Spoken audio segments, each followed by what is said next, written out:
Iya udah. Sisa air ya. Bukan waktu anjir yang karena habis itu. Data lo habis. Udah gua bongkar semuanya. Karena data lo itu semuanya ada di website.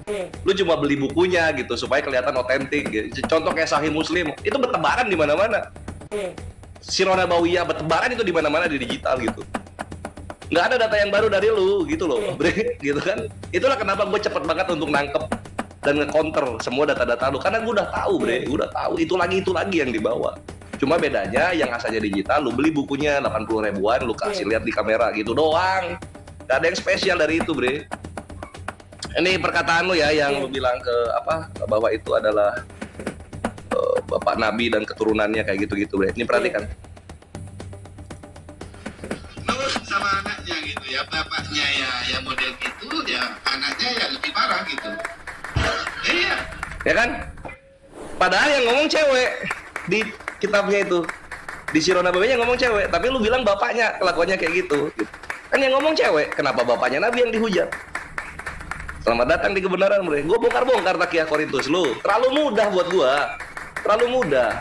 Terus data gue banyak banget. Ini gue keluarin lagi setelah itu satu buat lu.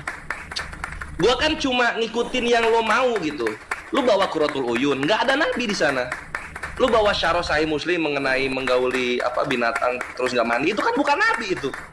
Hadisnya yang berkata itu Nabi, tapi penjelasannya itu ulama. Kenapa lu nisbatkan kepada Nabi?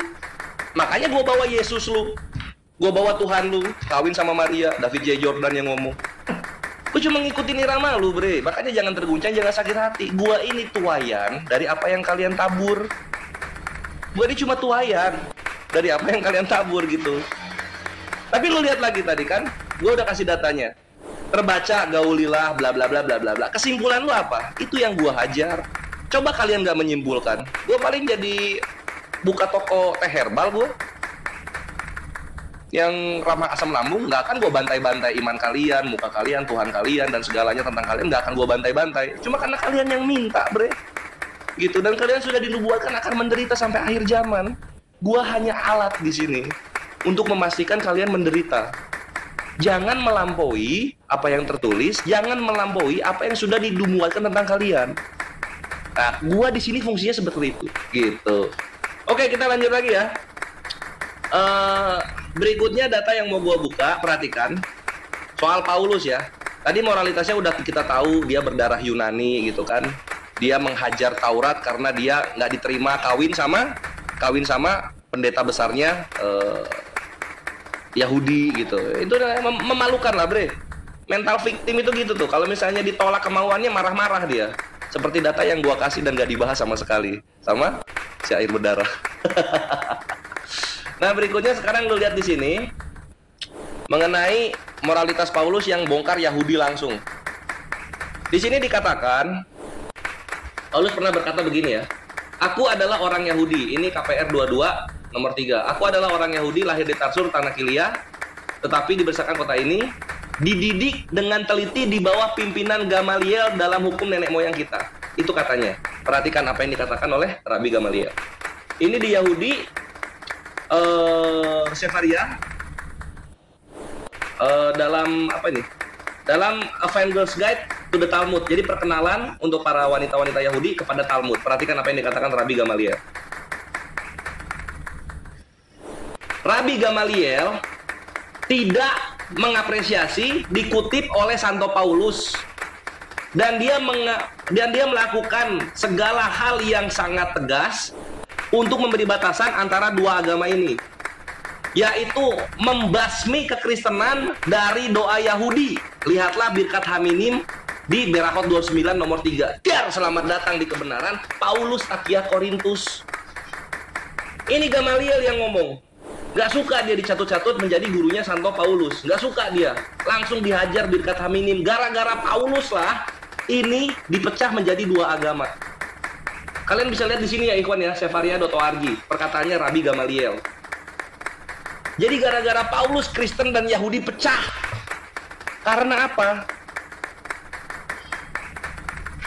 Karena Paulus ngaku-ngaku dia muridnya Gamaliel. Moralitas apa yang suka ngaku-ngaku dia muridnya orang? Moralitas siapa itu? Gitu. Itu data baru tuh, baru pada tahu kan? Thank you, Mabre. Sip, yuk kita closing ya. Ya, silakan. Ya, Syair, kita nggak nyebrang ya. Kita nggak nyebrang. Kalau gua nyebrang, lu bisa intervensi. Ayo, lanjut dah. Santuy gitu. Kalau saya santai-santai aja gitu kan. Nah.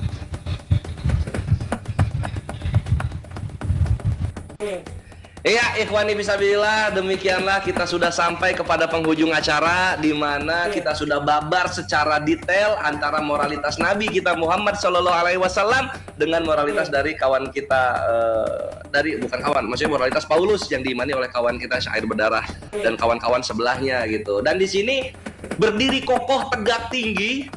Semua syubhat dan fitnah tentang Nabi kita, alhamdulillah berhasil kita counter bersama-sama. Dari datanya, dari kesimpulan terhadap apa yang tertulis, dari bahasan konteks yang dibawakan, semua dibantah dengan indah dan juga alasan-alasan yang logis sehingga semua umat bisa merasakan kebenaran Islam. Ya, itulah kenapa kita keluar terakhir, karena Islam itu evaluator dan Nabi kita Muhammad adalah rahmatan lil alamin, kasih sayang untuk semesta alam. Bagaimana caranya berkasih sayang? Orang-orang yang ingin merusak kasih sayang tersebut itu dihabisi dan dia akan musnah. Sebagaimana ternubuatkan di dalam dialog-dialog gua sebelumnya, di mana lawan-lawan dialog gua nggak bisa membantah sama sekali siapa nabi yang membasmi orang-orang yang tidak mau mendengarkan dia. Selamat datang di kebenaran. Dan bisa kita lihat Nabi kita berkasih sayang kepada istrinya, berkasih sayang kepada anaknya, raja damai, nggak disenggol sama sekali oleh kawan kita dalam dialog, karena inilah kenyataannya. Orang sudah tertulis yang nggak bisa dibantah.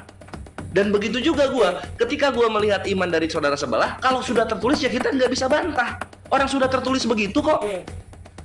Itulah kenapa pembahasan kita di sini, dua tokoh ini adalah favoritnya Kores. Dua tokoh ini sebenarnya ya, kalau mau jujur gitu. Karena ternyata bikin gue kaget-kaget ketika gue membaca dua-duanya. Nabi gue kaget, gue baca, Masya Allah keren. Dan ketika gue baca yang sebelah juga gue, seru nih, asik. Harus pada tahu nih orang-orang nih, ya gue gitu tuh biasanya tuh. Ya tapi ya seperti inilah ya dialog itu. Mohon maaf kalau ada yang tersakiti batinnya, karena apapun yang Kores sampaikan itu sesuai dengan yang tertulis. Gitu, itu sesuai dengan yang tertulis. Kalian bisa cek sendiri langsung ke website-website yang Kores kasih gitu, dan tidak berbayar, gratis, dan tidak ada blogspot di antara kita. Semuanya .com.org, kadang .gof gitu. Semuanya link-link yang bisa kalian simak secara netral kayak gitu.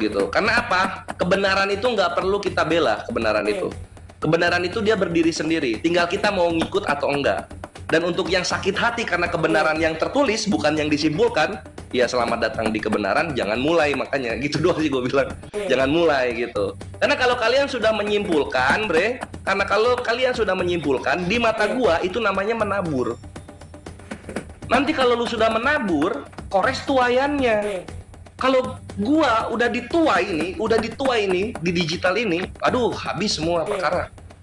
Sakit semuanya orang-orang yang mendengar gitu. Karena apa? Tuayan yang gua kasih dari mulut gua keluar, ini dituntun langsung, dituntun langsung untuk ini loh kebenarannya, ini loh faktanya gitu.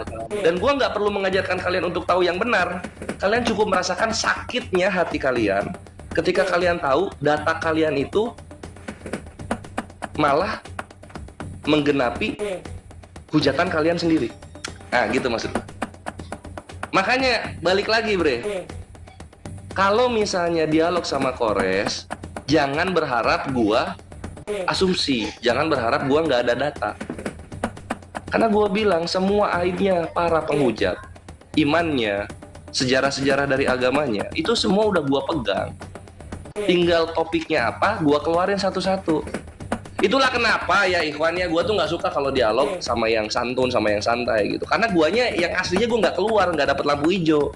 Tapi kalau gue sama Syair Berdarah, Bevan, Yosef kayak gitu-gitu seneng gue. Karena gue bisa lepas ngeluarin datanya. Nggak perlu gue nahan-nahan. Aduh maaf ya, sorry. Nggak perlu gitu-gitu, gue langsung hajar. Itu serunya gue. Mantap banget. Gue seneng banget malam ini, Thank you Syair Berdarah sudah berani untuk open cam dan juga dialog sama Kores gitu. Nikmatilah yang ada, Inilah kenyataannya dan kita akan bisa dialog lagi ke depan kalau lu mau gitu. Gue akan sangat terbuka karena banyak banget hal yang ingin gue sampaikan kepada kedua belah pihak gitu, banyak banget Bre. Nggak tahu lah bisa sampai semua atau enggak, atau gue buka pengajaran aja ya supaya bisa gue sampaikan dengan efektif data-data gue ini gitu paling.